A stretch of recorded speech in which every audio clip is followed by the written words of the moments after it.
Question వచ్చేసి dual nature of matter. Every matter in the world contains dual nature or character. ప్రతి ఒక్క మ్యాటర్కి dual nature or character అనేది కన్ఫామ్గా ఉంటుంది. Every micro and macro particles also having dual nature. ప్రతి చిన్న పార్టికల్కి ప్రతి పెద్ద పార్టికల్కి డ్యూయల్ నేచర్ అనేది ఉంటుంది. That is first one particle nature, second one wave nature. ప్రతి ఒక్క మ్యాక్రో అండ్ మైక్రో పార్టికల్కి పార్టికల్ నేచర్ ఉంటుంది, వేవ్ నేచర్ ఉంటుంది.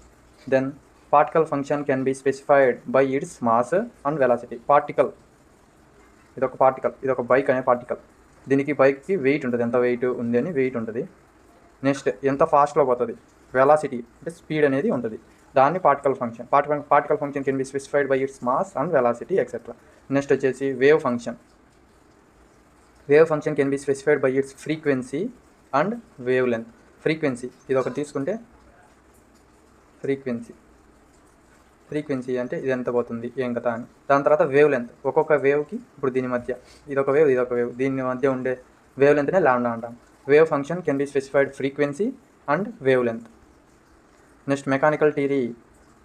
ఏ quantum mechanics were suggested according to this concept. Mechanical wave theory అనేది ఈ యొక్క కాన్సెప్ట్ని సజెస్ట్ చేసిందంట. ఈ కాన్సెప్ట్ ఎప్పుడు ఇంట్రడ్యూస్ అయిందో చూద్దాం. This concept is introduced by the de Broglie అని ఆయన 1924లో ఈ కాన్సెప్ట్ని ఇంట్రడ్యూస్ చేసినాడు. ఏ కాన్సెప్ట్ని? Dual nature of matter. This is the detail explanation about the dual nature of matter. Thank you. Next question is de Broglie's wave equation. De Broglie's wave equation అంటే చూద్దాం. According to de Broglie's hypothesis, all the microparticles like electron, proton, neutron should not only contain particle properties but also exhibits wave-like properties. ప్రతి ఒక్క micro particles like for example ఎలక్ట్రాన్ని తీసుకుంటే electron not only contain wave like properties. ఎలక్ట్రాన్కి అనేది wave properties మాత్రమే ఉండవు. It's also exhibits particle properties కూడా electron అనే దానికి ఉంటాయి అని de Broglie's wave equation describe చేస్తుంది. This wave length of the micro particle like electron can be given by lambda equal to h/mv or h/p. h/mv or h/p. Here for example electron తీసుకొని lambda value వచ్చేసి h/mv or h/p. Here lambda equal to wave length, h equal to Planck's constant which is 6.625 into 10⁻⁻35 joule per second. Planck's constant value. m equal to mass of electron, v equal to velocity, p equal to momentum of particle. mv అంటే mass into velocity, that is equal to the momentum. అందుకని mv ప్లేస్లో p అని కూడా describe చేసుకోవచ్చు. Next వచ్చేసి the above equation is known as de Broglie's wave equation, which is derived from the Planck's quantum theory and Einstein mass energy. de Broglie's wave equation దేని నుంచి prove చేస్తామంటే Planck's quantum theory, Einstein mass energy. According to Planck's quantum theory E equal to హెచ్ని first వీడియోలో చూసినాం. H equal to హెచ్ని, nu equal to hc/λ. Nu అనేది c/λ అని first వీడియోలో చూసినాం. According to Einstein mass energy, E equal to mc². Then LHS E same. Then RHS also equal. Then equation 1 and 2 E same కదా. అప్పుడు hc/λ equal to mc². c cancel. అప్పుడు ఏమైంది h/λ cc cancel అయిపోతే అప్పుడు ఇక్కడ ఒక c ఉంటుంది. ఇప్పుడు hc/λ equal to mc. Then lambda ఒకటి అటు సైడ్ ఇచ్చి లాండా ఒకటి అటు సైడ్ నుంచి మిగతా ఇటు సైడ్ పంపిద్దాం. లాండా ఈక్వల్ టు లాండా ఇక్కడ డివైడెడ్ బైలో ఉంది, అటుపక్క పోతే మల్టిప్లికేషన్లో ఉంటుంది. అప్పుడు lambda equal to h/mc. If c is replaced with the velocity of electrons, can be written as c అనేది ఎలక్ట్రాన్స్గా రిప్రజెంట్ చేస్తాం కాబట్టి c equal to v. Then lambda equal to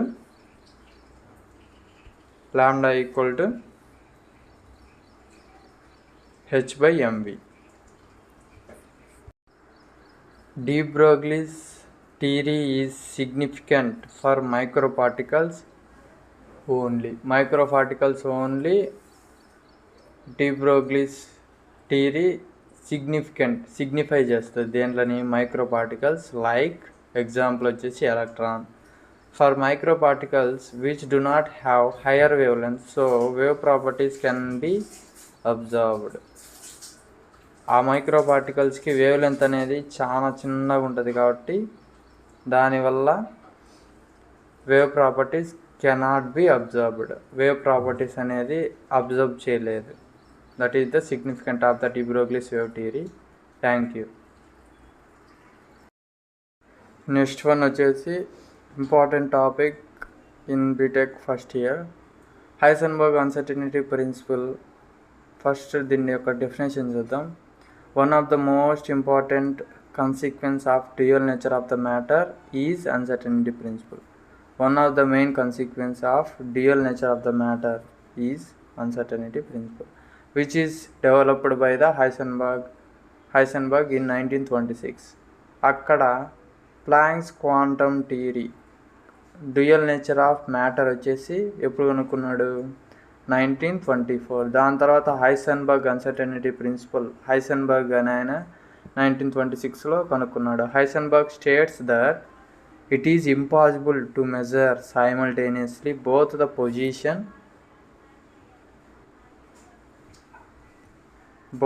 position and momentum of the electron with accuracy. ఒకేసారి measure చేయడం వీలు కాదు. దేన్ని? పొజిషన్ని, మొమెంటమ్ని,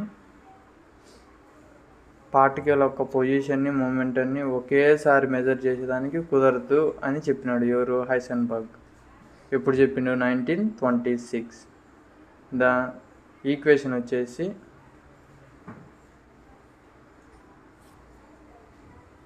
∆x into ∆p greater than or equal to h/4π. ∆x p అంటే ఏంది? Mass into velocity. ∆p ప్లేస్లో m into ∆v అని కూడా పెట్టుకోవచ్చు. అందుకు ∆x into m into ∆v, p equal to m into v. అందుకని m ఇంటూ ∆v అని కూడా పెట్టాను. దెన్ టర్మ్స్ ఎక్స్ప్లెయిన్ చేసుకుందాం. ∆x equal to uncertainty in position, ∆p or m∆v equal to uncertainty in momentum, m equal to mass of electron, h equal to Planck's constant. Heisenberg uncertainty principle అనేది 2 కేసెస్తో చూపిస్తాం.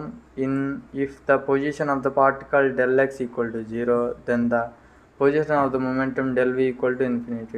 ∆x position అనేది 0 అయితే velocity అనేది infinity అవుతుంది. Velocity is 0, position is infinity. First we know about case 1.